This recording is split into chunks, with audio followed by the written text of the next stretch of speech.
নমস্কার, আমি Swapan from struggler Dev YouTube channel. আশা করি ভালো আছেন, সুস্থ আছেন।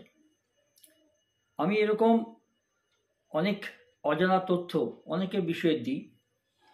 কালিম্পংয়ে একটি মেয়ে, একদম দরিদ্র বাড়ির মেয়ে, তার সম্বন্ধেও আমি উত্তরবঙ্গে, তার জন্ম কালিম্পং, কিন্তু উনি থাকতেন, বাবা মা বোধহয় উত্তরবঙ্গে। তো সেই মেয়েটা এখন ইস্টবেঙ্গল ক্লাবের ফুটবল দলের একজন অপরিহার্য মহিলা ফুটবলার। ঠিক এরকমই অনেক রকম তথ্য আমি দিই আপনাদেরকে, অনেক অজানা তথ্য।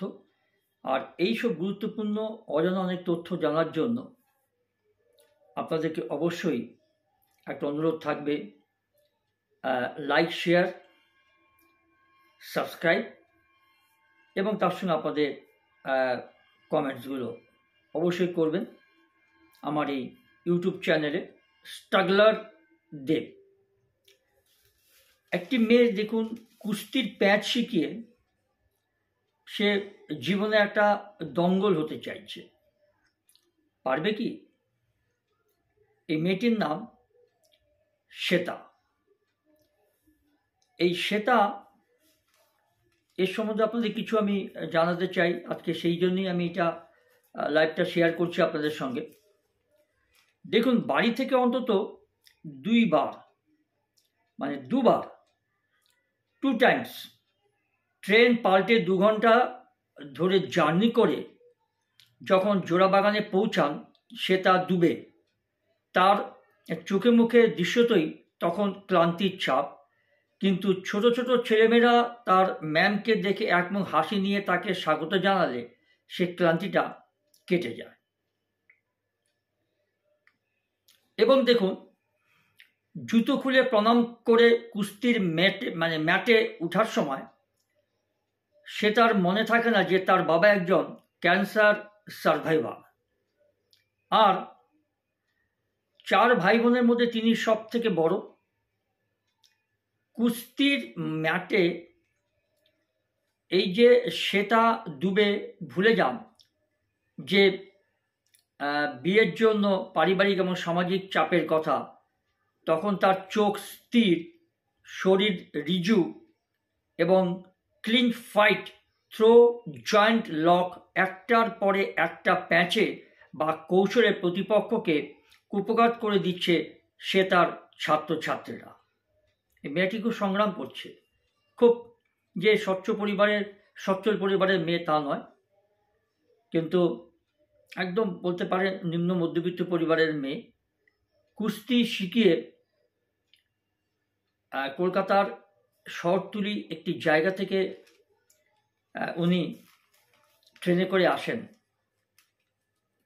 এই কলকাতার জোড়াবাগানে কুস্তি শেখাতে, ট্রেনার হিসেবে।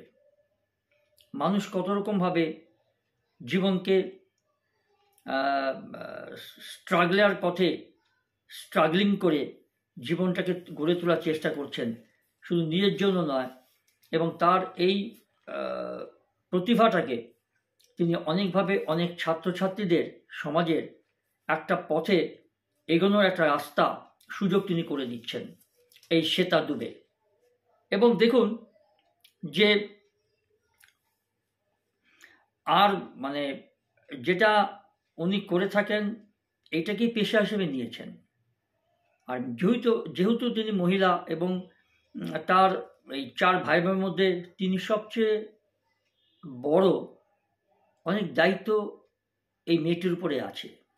এদিকে সংসার, নিজের পেটের রুজি রোজগার, নিজের পেশা, প্লাস তার পরিবার মানে বাবা মা, এদেরকে নিয়ে।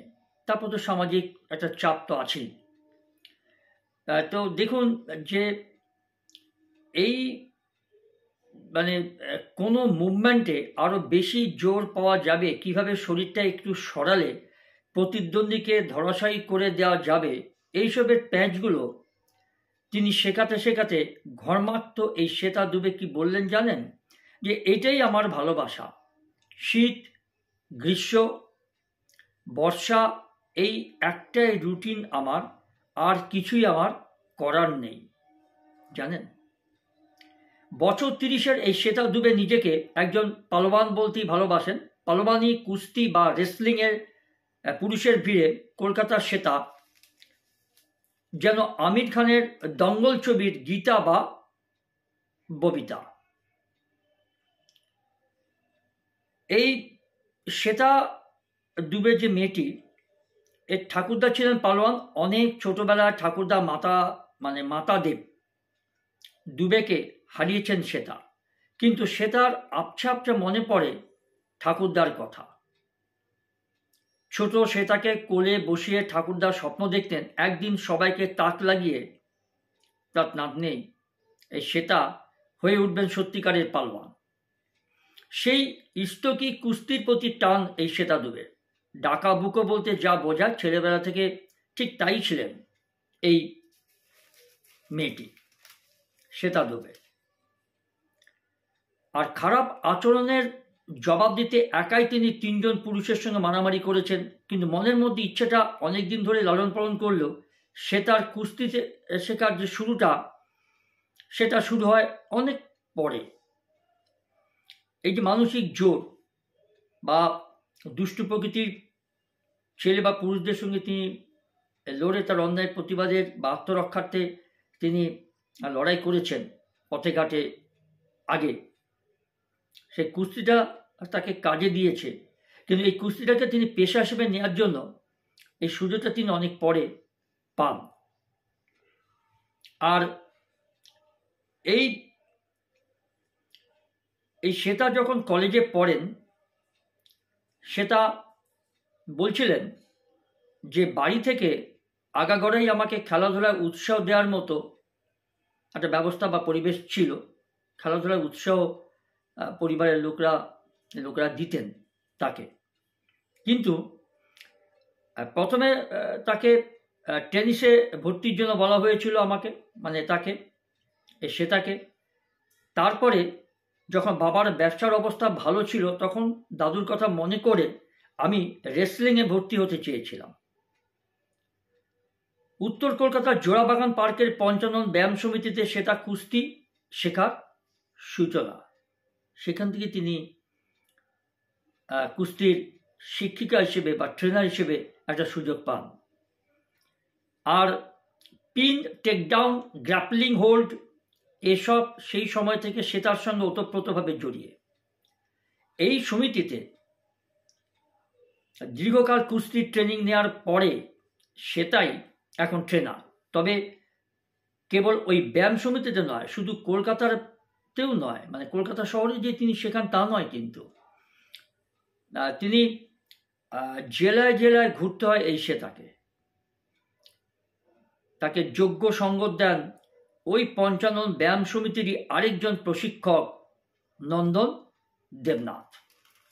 কিন্তু এই শ্বেতার রুটি রুজির সংস্থান হয় কিভাবে? এই প্রশ্নের উত্তর দিতে গিয়ে চোখ ছলছল করে ওঠে এই আয়রন লেডির। তার কথা আটকে যায় গলার কাছে, কি যেন একটা দলা পাকিয়ে ওঠে গলায়। চোখ বেয়ে জল ঝরার ঠিক আগে কোনো রকমে নিজেকে সামলে এই শ্বেতা দুবে কি বললেন জানেন? শ্বেতা দুবে বললেন যে 4 ভাই বোনের মধ্যে আমি সবার থেকে বড়, আর মাসে 2000 টাকার বেশি রোজগার নেই আমার। তা দিয়ে তো এই ডানকুনি থেকে কলকাতা ঠিক মতো যাতায়াত করা যায় না। কুস্তির প্রশিক্ষণের ঠিক মতো ডায়েটও দরকার। সেটা নিরামিষাশী, মাছ মাংস ডিম খান না বলে তার কাছে প্রোটিনের উৎস দুধ, পনির, মাখন। আর যেসব কিনতে টাকার জন্য বাবার উপরে এখনো ভরসা করতে হয় তাকে। বাবা আছেন, একটা মোটামুটি ছোটোখাটো ব্যবসা করেন, খুব বড় ব্যবসা নয়। এটা হচ্ছে শ্বেতা দুবের জীবনের কথা। আর এই মেয়েটি এখনো লড়াই করে যাচ্ছেন জীবনের সঙ্গে। ডানকুনি থেকে 2টো ট্রেন পাল্টে তিনি কলকাতার জোড়াবাগানে পৌঁছান। 12 মাস, শীত, গ্রীষ্ম, বর্ষা, যে কোনো দিন, যে কোনো মুহূর্তে, যে কোনো মানে প্রতিকূল সুবিধা বা অসুবিধার মধ্যেও তিনি তার ট্রেনিং কখনো বন্ধ করেন না। আর আরেকটা কথা হচ্ছে যে সেটা যতদিন বাবার ব্যবসার অবস্থা ভালো ছিল ততদিন সমস্যা ছিল না, কিন্তু করোনার সময় বাবার ব্যবসা প্রায় উঠে যায়। তাই এটা শ্বেতা দুবের নিজের কথা বলছেন যে আমার ভাইও কুস্তি করতো, কিন্তু সংসারে হাল ধরতে ওকে কুস্তি ছেড়ে টাকা রোজগারে নামতে হয়েছে নিজের ভাই। সেটাকে তাই ভাই সাহস এবং ভরসা জুগিয়েছেন। যাই হোক আর যাই হয়ে যা, ভাই বলছেন যে দিদি যেন কুস্তি না ছাড়ে। দেখুন ভাই বোনের মধ্যে আজকালকার ফ্যামিলিতে বন্ডিং খুব কম দেখা যায়, কিন্তু এই ক্ষেত্রে শ্বেতা দুবে খুব লাকি যে তার ভাই তার পাশে দাঁড়িয়েছে। বাবার ব্যবসা ঠিক সেরকম নয়, তবু তিনি ওই ব্যবসা থেকে তার কন্যাকে কিছু পয়সা বা টাকা দিয়ে তিনি সাহায্য করেন, আর বাকিটা ওই মাসে 2000 টাকার মতো তার রোজগার হয়। এইভাবে তিনি চালিয়ে যাচ্ছেন।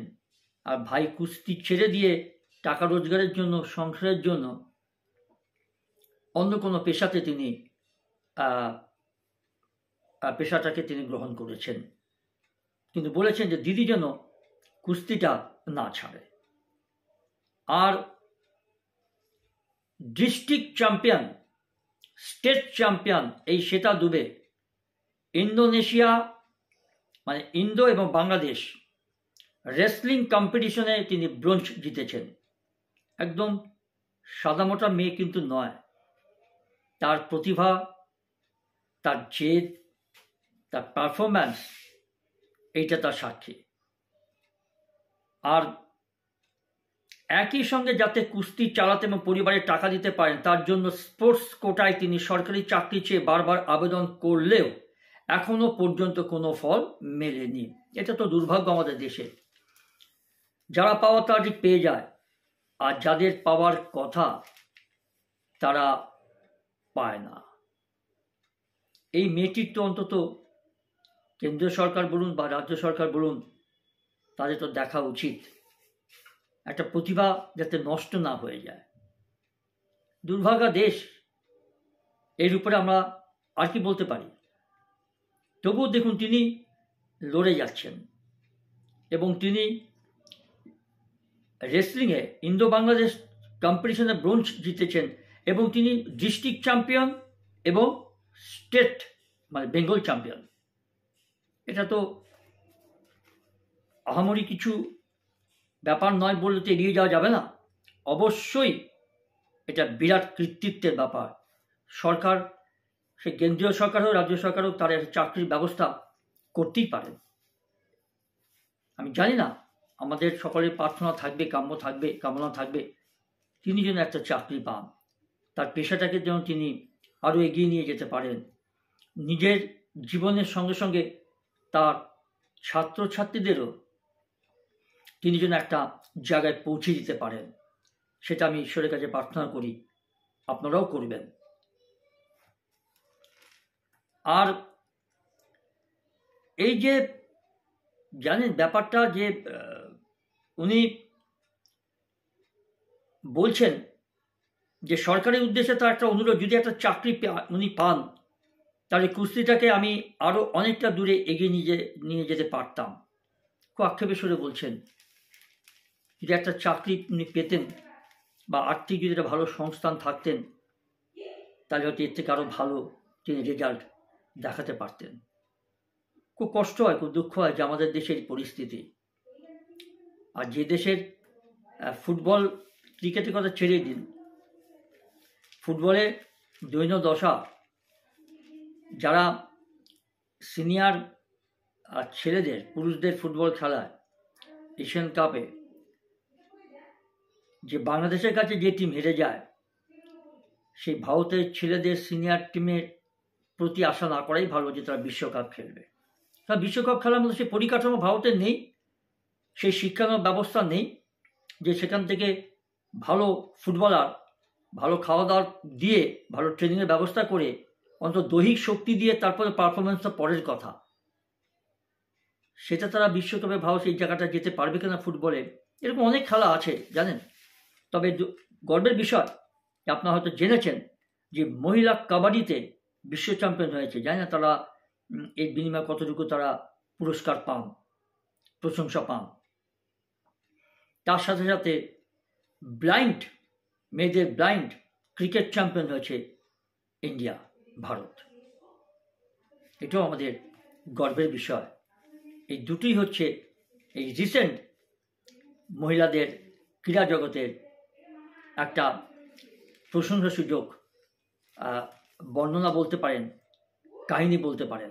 আর তার আগে তো ক্রিকেটে, মহিলা ক্রিকেটে বিশ্ব চ্যাম্পিয়ন হয়েছে। যাই হোক, এরপরে যেটা আসে যে শ্বেতা দুবের কুস্তির গুরু, যিনি গুরু কুস্তির প্রবীণ অসিত কুমার শাহ বলছেন যে শ্বেতারা এই শহরে এমন বহু মেয়ের কাছে আদর্শ যারা হাজার প্রতিকূলতাকে জয় করে এগোতে চাইছে।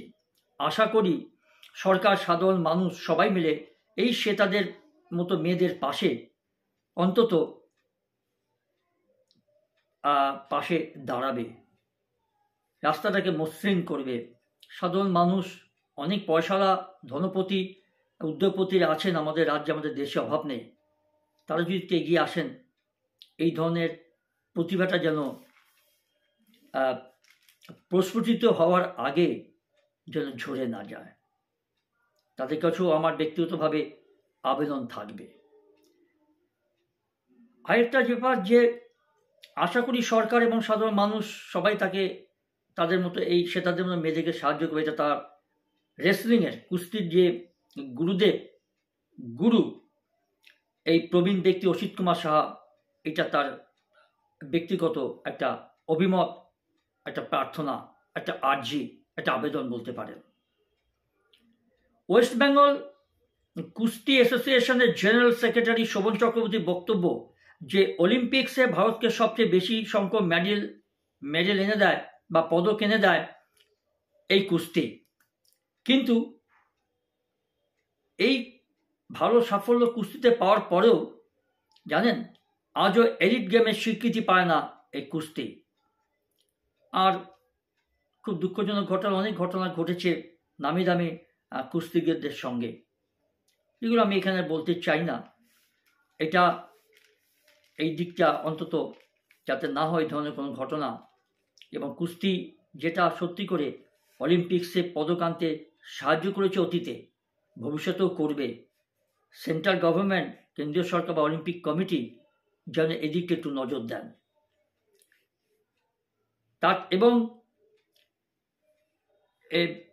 এই যে সত্যি যেটা কথা যে এলিট গেমের কোনো স্বীকৃতি কুস্তিকে ততটা চোখে দেওয়া যায়। কাবাডিকে পদক জিতেছে, বিশ্ব চ্যাম্পিয়ন হয়েছে ভারত কাবাডিতে।